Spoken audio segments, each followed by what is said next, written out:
Toastmaster Amisa, when are you boarding your next when are you boarding your next flight?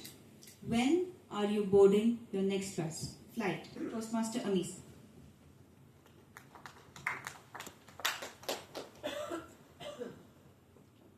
Do you know which people I find the weirdest? The ones who raise their hand for table topics. That too voluntarily. Their zeal is remarkable. This got me thinking about fear and anxiety. Personally, I'm afraid of everything, even the things that don't exist. I'm curious, what are some of the things that make you fearful or nervous? Madam Contest Chair and my fellow warriors, my fear for public speaking started when I was in the 6th standard. In my school, every student was assigned a day to sing the Indian national anthem for the assembly. When it was my turn, I was smart.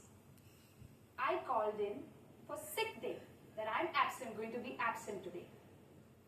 Happy that I did not have to sing, I went to school the following day. Now I think you and I both know what happened that day. I still had to sing. I tried to tell my teacher, "Ma'am, I do not know the Indian national anthem." I did not sound believable even to my own ears. With little courage and little hope and no other option, I go to the podium. I messed up somewhere in between, and I stopped singing. Along with me, everyone stopped singing.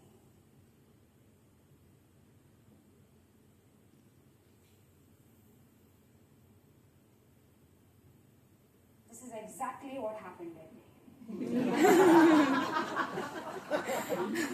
I could hear 10,000 voices in my head telling me I'm stupid. Let's fast forward to a few years ago.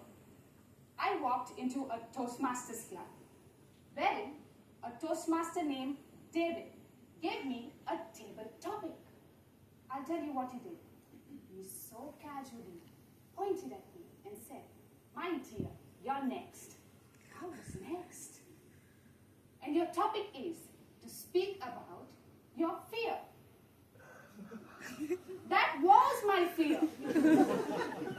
I'm not prepared. The pre-recorded cassettes in my head started to play. "Don't you dare walk up there. You're just going to embarrass yourself. Next time, Amisa, next time." But everyone started to clap, like I already reached the stage. So, with all my courage and everything within me, I declined the offer. "No, thank you." But everyone started to clap. I even heard one of them say, "All right." All right? My foot. Are these people crazy? Ladies and gentlemen, magically the floodgates of heaven opened, and I found myself on the stage. I had crossed that distance that I was so afraid to cross. Has this ever happened to you all? How much courage does it take to cross that distance? Sometimes we have to make split second of a decision to take those steps forward, even when we are terrified. Now that day, when I spoke at the table topic for the first time, I knew I was speaking nonsense. But I could see everyone smiling, clapping, encouraging to go on. I only concluded one thing. I love Toastmasters. That day, I knew that I would walk up here or anywhere for that matter, even if I fail to say something. What happens is, when you take bold steps, you start to see and meet people who kindle the light that already exists in you.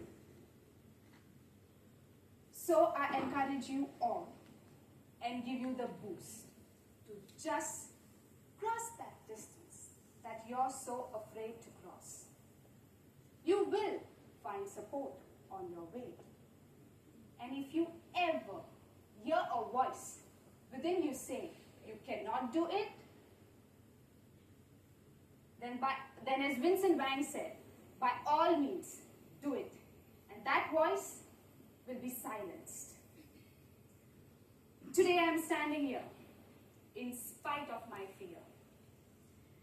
Because the next time an opportunity presents itself, I'll say yes, thank you. I hope you will do it too. I had taken my first flight when I knew boarding your next flight.